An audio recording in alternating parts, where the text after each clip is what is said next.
Physical word हमें अध्ययन करना है यहाँ पे। आइए इसके बारे में अध्ययन किया जाए।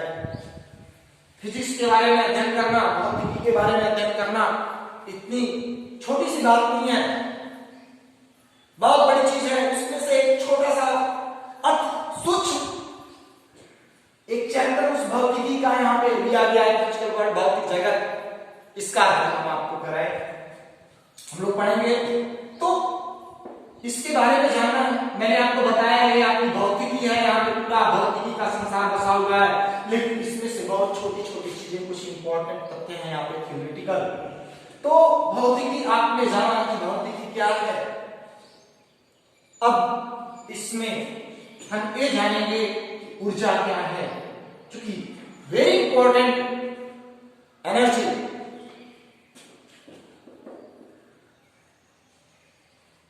ऊर्जा ये तो पहले स्पष्ट थी, आप लोग पिछली कक्षाओं में पढ़े होंगे कि ऊर्जा क्या है। एक लाइन में आराम से कर दिया गया, कार्य करने की क्षमता को क्या कहते हैं, ऊर्जा कहते हैं। लेकिन सोचिए इस शब्द को कहने में कितने वर्ष लगे होंगे। कार्य करने की क्षमता को ऊर्जा कहते हैं, यानी अगर व्यक्ति कार्य करता है तो ये कहा जाता है उसके अंदर ऊर्जा है।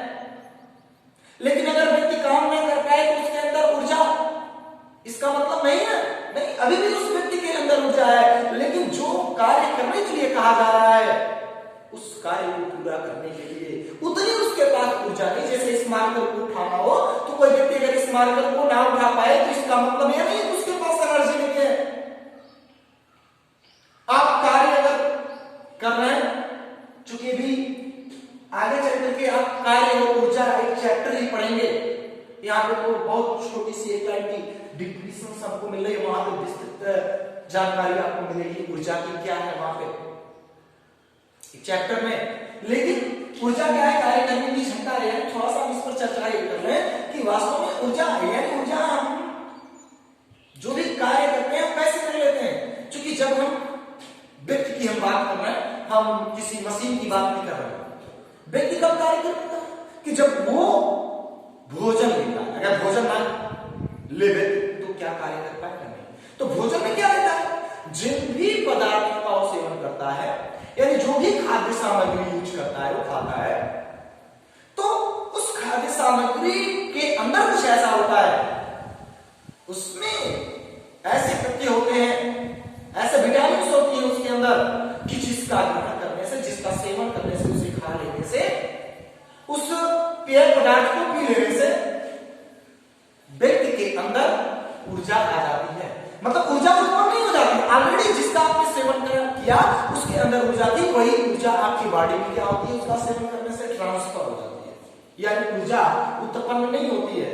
इसे समाप्त नहीं कर सकते। एक व्यक्ति काम कर रहा था, काम करते करते करते काम कर रहा था, काम का मतलब समझ रहे होंगे आप, वर्क कर रहा था, वर्क कर रहा था वो, लेकिन धीरे धीरे वो काम करना बंद कर देता है, थक जाता है। मतलब ऊर्जा की कमी हो जाती है, ऊर्जा खत्म नहीं हो गया, ऊर्जा ट्रांसफर हो गया, किसमें कार्य ऊर्जा में ट्रांसफर वर्क कर दिया, जो वर्क कर दिया यानी उसके पास जो ऊर्जा स्टोर थी, यानी भोजन करके जो स्टोर किया था वो अपने पास। ऐसा नहीं कि बहुत ज्यादा भोजन एक ही दिन कर रहे हैं तो बहुत ज्यादा एनर्जी आ जाएगी। बच्चों ऐसा मत करना कि आप ऊर्जा बनाया थोड़ा सा भौतिक जगत में बताया कि भोजन करने से क्या मिलती है, भोजन नहीं करने से नहीं ऊर्जा। आप सांस लेते हैं उससे भी आपको क्या मिलती है, ऊर्जा। सांस ले लीजिए, यानी पानी पी लेते हैं जल, उससे भी हमें क्या मिलती है, ऊर्जा।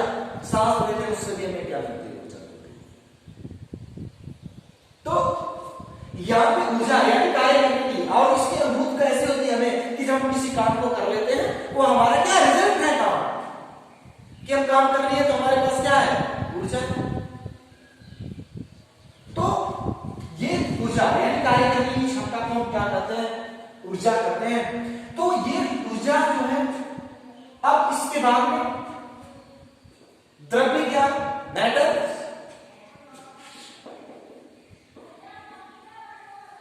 मैटर वह वस्तु जो क्या स्थान में घेरती हो, जिसका वजन हो, जिसे माप तोल सकते हो, उसे हम क्या करते हैं, द्रव्य कहते हैं।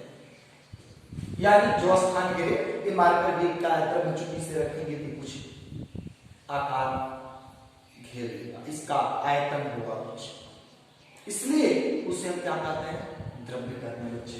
अब द्रव्य और ऊर्जा में पहले बहुत समय पहले कोई संबंध नहीं था। हमारे वैज्ञानिक जो पहले के थे उन लोगों को यह नहीं पता था कि ऊर्जा और द्रव्य में कोई संबंध होता है, यानी अलग अलग दोनों क्वांटिटीज मानी जाती थी। राशियां न्यू, इसके बाद वाले चैप्टर में हम लोगों को पढ़ना है कि राशियां क्या है, क्वांटिटीज क्या है, व्हाट इज क्वांटिटीज। अभी तो पढ़ रहे हैं व्हाट इज फिजिकल, भौतिक जगत क्या है, उसमें पूरे जगत में द्रव्य और एनर्जी विद्यमान है। तो ऊर्जा को अलग परिभाषित किया गया, द्रव्य को अलग परिभाषित किया गया, लेकिन क्या इन दोनों का कोई संबंध है, क्या इन दोनों का कोई संबंध है, इसके बारे में लोग कहते हैं ये अलग है, ये अलग है, इसका इससे कोई संबंध नहीं। लेकिन बाद में धीरे धीरे रिसर्च बढ़ता गया, आप जब रिसर्च होते गए, कंपटीशन बढ़ता गया, बाद में महान वैज्ञानिक सर आइंस्टीन आए तो उन्होंने भी एनर्जी और द्रव्य पर रिसर्च किया। तो उन्होंने कहा कि जो एनर्जी है और जो द्रव्यमान है, जिस तरह से अध्यात्म और साइंस दोनों एक सिक्के के दो पहलू हैं। अध्यात्म आप जानते होंगे, वो उसके तथ्य क्या है, वो भी आध्यात्मिक गुरु भी चाहते हैं कि पूरे संसार में क्या हो, शांति हो, सुखद हो और कार्य कैसे हो, आसान हो। हमारा साइंस भी क्या करता है, सुखद हो, शांति हो और सभी कार्य आसानी से हो। ऐसे कौन से यंत्र बनाए जाएं कि जिनके द्वारा वर्क बहुत कम समय में और आसानी से हो जाए। तो उसी प्रकार यहां पे आइंस्टाइन ने बताया कि द्रव्य और ऊर्जा इन दोनों में संबंध होता है, लेकिन इनके कथन से पहले कि जो वैज्ञानिक थे उनका मानना था, उनका मत था कि ऊर्जा और द्रव्य दो अलग अलग चीजें, इनका आपस में कोई संबंध नहीं होता है। लेकिन आइंस्टाइन ने समीकरण दिया है और कथन दिया थ्योरेटिकल कि E equal to mc to the power 2, जहां पे E एनर्जी है, m मास है और c लाइट ऑफ वेलोसिटी है, यानी प्रकाश की चाल है। एक और इंपॉर्टेंट बात मैं आपको यहां पे बता दूं, बहुत इंपॉर्टेंट है, नोट कर लीजिएगा इसे, कि जो लाइट की वेलोसिटी होती है वो 3 × 10⁸ मीटर पर सेकेंड। और सबसे इंपॉर्टेंट बात होती है कि इस लाइट की वेलोसिटी को दिया किसने, रीमर नामक वैज्ञानिक ने। किसने, ध्यान दीजिएगा, बहुत इंपॉर्टेंट चीज है, रीमर नामक वैज्ञानिक ने। प्रकाश की चाल कितनी, c इक्वल टू 3×10⁸ मीटर पर सेकेंड। और लाइट की जो सबसे अच्छी एक वेलोसिटी का फार्मूला है, ये आगे आप चलेंगे सारे, आप ये भी आपको बात समझ में आया, c इक्वल टू 1/√μ0 होती है, ये फार्मूला है मीटर पर सेकेंड। c इक्वल टू 1/√μ0 पर, जिससे लाइट की वेलोसिटी, इसे हल करने पर, इसका सॉल्यूशन लेने पर इतनी हमें क्या होती है, प्राप्त होती है। बट L क्या है, आपका मास है, यानी द्रव्यमान। E क्या है, आपकी एनर्जी है,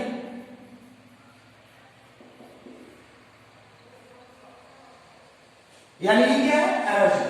यानी आइंस्टाइन ने कहा कि द्रव्यमान को ऊर्जा में और ऊर्जा को द्रव्यमान में क्या किया जा सकता है, बदला जा सकता है। किसमें बदला जा सकता है, ऊर्जा को द्रव्यमान में और द्रव्यमान को ऊर्जा में। इस तरह से अगर हम मानो कि हमारे पास 1 किलोग्राम द्रव्यमान है, कितना किलोग्राम है, द्रव्यमान का मात्रक क्या होता है, किलोग्राम। तो अगर और c की वैल्यू हमें पता है, ऑलरेडी कांस्टेंट है, कितनी, 3×10⁸ मीटर पर सेकेंड।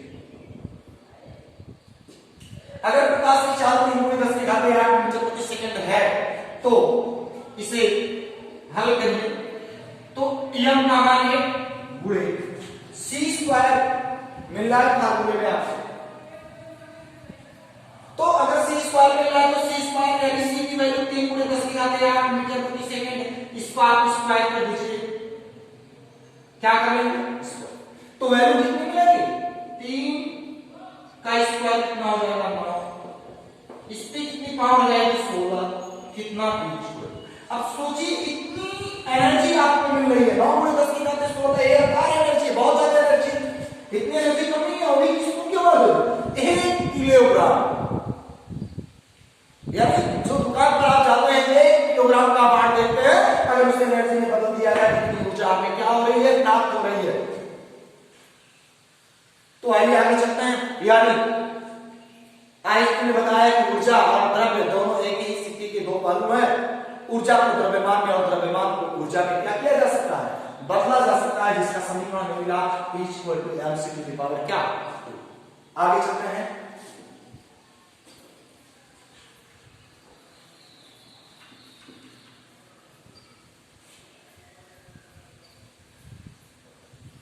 पूरा वीडियो अंत तक देखिएगा जरूर। अब और इंपॉर्टेंट चीज क्या? फंडामेंटल फोर्स इन नेचर, यानी प्रकृति में मूल बल।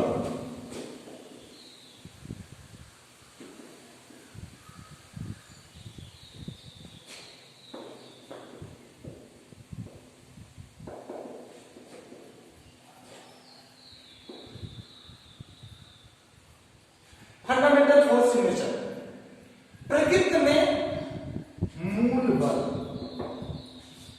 प्रकृति में मूल बल, बल तो बहुत से कहेंगे सर जी प्रकृति में मूल बल, तो प्रकृति में 4 मूल बल पाया जाता है। कितने पाए जाते हैं? 4। 2 दूनी 4। यानी प्रकृति में, बाकी आगे क्या होता है आप जानते हैं? जानते होंगे तभी जरूर बताए होंगे हम आप लोगों को। तो प्रकृति में कितने मूल बल पाए जाते हैं? 4। कितनी? 2 दूनी 4। आगे क्लियर कर लीजिएगा। यानी फंडामेंटल फोर्स इन नेचर कितने बल? 4।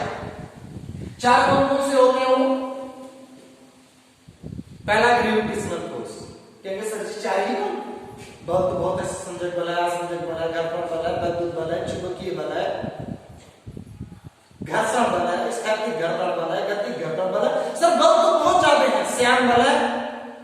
यानी अगर बलों को देखा जाए तो बल तो बहुत ज्यादा है, लेकिन मूल बल कौन सा? जैसे फैमिली का एक मुखिया, एक मेंबर, जिसे आप क्या कहते हैं? मालिक साहब। तो हमारे प्रकृति में बलों के मालिक हैं। कितने मालिक हैं? 4 मालिक हैं। कितने मालिक हैं? 4 मालिक हैं। कहां मालिक हैं? प्रकृति में। किसके मालिक हैं? बल के। कौन कौन से? 4। यानी मूल बल कौन सा?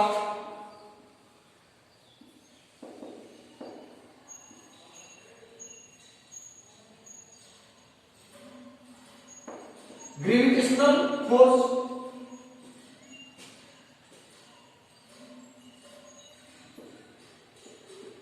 कौन सा फोर्स? ग्रेविटेशनल फोर्स आपका। अब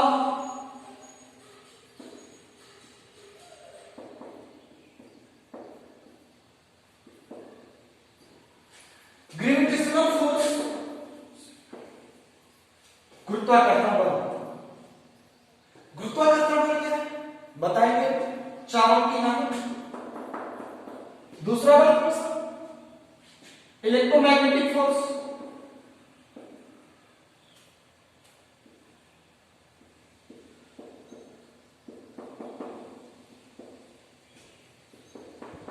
तीसरा कौन सा? Strong nuclear force.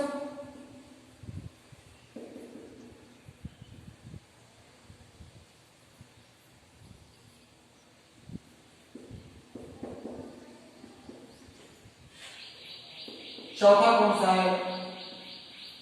Weak nuclear force.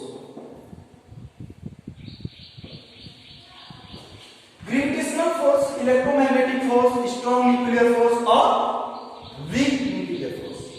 यानी 4 बल आपसे पूछे भी जा सकते हैं। प्रकृति में पाए जाने वाले बल कौन कौन से होते हैं? चार हो गए बच्चों।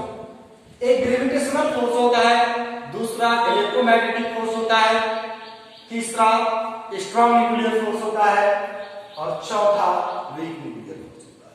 यानी गुरुत्वाकर्षण बल, चुंबकीय बल, तीसरा प्रबल नाभिकीय बल, चौथा दुर्बल बल। पहले बल की बात कर लेते हैं थोड़ा सा। पहला कौन सा बल है? कौन का? Gravitational force.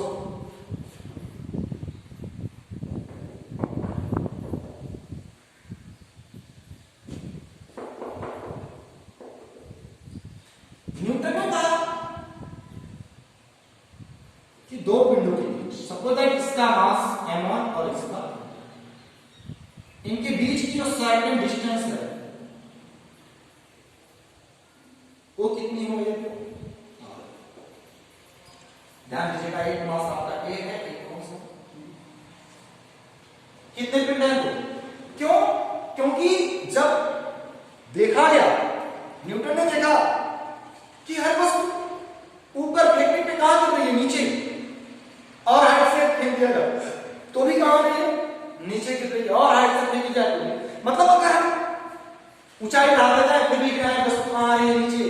बार बार कहां पे गिर रही है? नीचे गिर रही है। लेकिन वास्तव में लगा कि कुछ ऐसा जरूर है कि कोई खींच रहा है। और खींच रहा है? पृथ्वी खींच रही है। कुछ भूत है, कोई प्रेत है जो इसको खींच रहा है? नहीं, प्रेत तो नहीं है भाई, ऐसा कुछ साइंस नहीं मानता, ये आडंबर। तो ग्रेविटेशनल फोर्स क्या है? देखा गया, ये तो यहां की बातें थी, और भी एस्ट्रोनॉमिकल में देखा गया, खगोल में देखा गया। तो वहां पे भी जो बहुत सारे हमारे ग्रह वो भी एक दूसरे को अपनी ओर क्या करते हैं? अट्रैक्ट करते हैं, खींचे हुए हैं। तो इन सारी चीजों से ग्रह, इसके वैज्ञानिक पढ़ेंगे, उपग्रह, सब एक दूसरे को अपनी ओर क्या करते हैं? आकर्षित किए रहते हैं। तो रिसर्च, काफी रिसर्च करने के बाद में पता चला कि दुनिया के जो भी पिंड हैं वो एक दूसरे को अपनी ओर क्या करते हैं? आकर्षित करते हैं। क्या करते हैं बच्चों?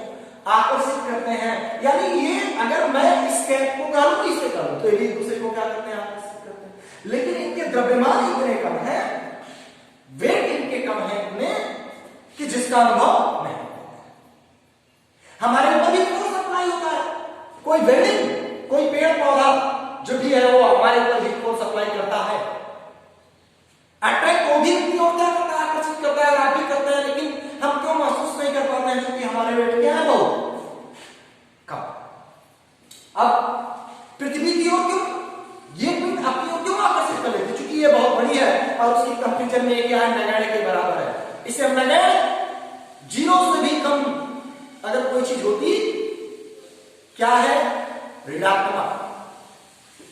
तो ग्रेविटेशनल फोर्स में एक मास m1 और दूसरा मास कौन सा? m2 और सर्टेन डिस्टेंस कितनी ली गई? r। तो न्यूटन ने कहा कि ब्रह्मांड में जो दो पिंड है उनके बीच में एक आकर्षण बल कार्य करता है, चपकने वाला बल कार्य करता है, लाइन करने वाला बल कार्य करता है। बहुत पसंद करते हैं दो पिंड एक दूसरे को। ये कहता है हम आपको पसंद करते हैं, ये कहता है हम आपको पसंद करते हैं। आप किसको पसंद करते हैं? ध्यान दीजिए, एजुकेशन को पसंद करिएगा। अगर आप एजुकेशन को पसंद करेंगे, मैं बार बार बता रहा हूं बच्चों, अगर आप एजुकेशन को पसंद करोगे तो पूरी दुनिया तुम्हें पसंद करेगी। बाकी दुनिया कोई और चीज ऐसी नहीं कि जिसे तुम पसंद करो और पूरी दुनिया तुम्हें पसंद करे। केवल एक चीज है पूरे वर्ल्ड में, एजुकेशन। जिस जो व्यक्ति एजुकेशन को पसंद कर लिया उसे पूरा संसार चाहता है। तो यहाँ पे ये जो मास है, यहाँ पे द्रव्यमान है, इनके बीच में आकर्षण बल कार्य करता है, ऐसा किसने कहा? न्यूटन ने कहा। और जिसे एक नाम दे दिया गया कि गुरुत्वाकर्षण बल कहते हैं। यानी गुरुत्वाकर्षण बल किसे कहते हैं? ब्रह्मांड की दो पिंडों के बीच में लगने वाले आकर्षण बल को ही क्या कहा जाता है? गुरुत्वाकर्षण बल कहा जाता है। लेकिन इसकी मैग्नीट्यूड, वैल्यू की गणना करने के लिए, यानी इसके मान की गणना करने के लिए कि अगर कोई ब्लॉक एक 8 किलोग्राम का, एक 6 किलोग्राम का है, डिस्टेंस 4 मीटर है, तो इसके बीच में यानी 8 किलोग्राम, एक 4 किलोग्राम या 6 किलोग्राम सर्टेन डिस्टेंस अगर 4 मीटर कंसीडर की जाए तो उसके बीच में कितना फोर्स अप्लाई होगा। ऐसे सिचुएशन में न्यूटन ने कहा कि जो द्रव्यमान है इनकी मात्राओं के गुणनफल के अनुपाती होता है इनके बीच कार्य करने वाला बल, यानी F प्रोपोर्शनल द्रव्यमान की मात्राओं के गुणनफल के अनुपाती, और बीच में डिस्टेंस के इनवर्सियल प्रोपोर्शनल, बल के इनवर्सियल प्रोपोर्शनल होता है इनके बीच कार्य करने वाला। द्रव्यमान बढ़ेगा तो क्या होगा, इससे स्पष्ट हो रहा है प्रोपोर्शनल का मतलब क्या होता है कि अगर कोई भी वैल्यू LHS की वैल्यू बढ़ रही है तो RHS बढ़ा होगा तभी बढ़ेगा, यानी जब ये द्रव्यमान बढ़ेगा तो उनके बीच कार्य करने वाला फोर्स बढ़ेगा, और जब द्रव्यमान की वैल्यू क्या होगी, कम होगी, तो इसके बीच कार्य करने वाला फोर्स भी क्या होगा, डाउन हो जाएगा, घट जाएगा, यानी ये बैठेगा तो ये भी बैठेगा, वेरी सॉरी, ये स्मॉल होगा तो ये भी स्मॉल होगा, मतलब ये छोटा होगा तो ये भी छोटा होगा, और ये बढ़ेगा तो ये घटेगा, ध्यान दीजिएगा, ये बढ़ेगा तो ये घटेगा, और ये घटेगा तो ये बढ़ेगा, इसका मतलब यहां पे ये होगा। तो इनसे मिलाने पर m1 m2 भाई क्या r⁴ और एक कांस्टेंट नियतांक आया यहां पे कौन, capital G, m1 m2 r⁴, right. तो मेरे प्यारे बच्चों यहां पे फार्मूला मिला न्यूटन के गुरुत्वाकर्षण बल में F capital G m1 m2 r²। अब इस फार्मूले के जरिए चाहे हमारा कोई पिंड बहुत काफी अधिक डिस्टेंस पर हो या बहुत पास हो, तो उन दो पिंडों के बीच में कितने फोर्स अप्लाई होंगे, इस फार्मूले के जरिए उसकी गणना हम आसानी से कर सकते हैं। कहेंगे सर जी कैपिटल G को सार्वत्रिक गुरुत्वाकर्षण नियतांक कहते हैं। क्या कहते हैं, इसका मान भी होता है, इसका मान किसने दिया, कैवेंडिश ने दिया। किसने दिया, याद रखिएगा, कैपिटल G की वैल्यू कितनी होती है, 6.67 10⁻⁻11। क्या यूनिट क्या हो जाएगी, जरा देखें, newton metre square, newton metre square प्रति क्या, किलोग्राम स्क्वायर। ध्यान दीजिएगा, G की वैल्यू कितनी, 6.67 10⁻11 न्यूटन मीटर स्क्वायर प्रति कितना, किलोग्राम स्क्वायर। किसने दिया था, केमिस्ट ने दिया था, काफी परिश्रम के बाद। आपको भी ध्यान दीजिए, फिजिक्स कौन सी चीज, समझने की चीज, समझने यानी मतलब ये फोर्स इधर यानी आकर्षण बल,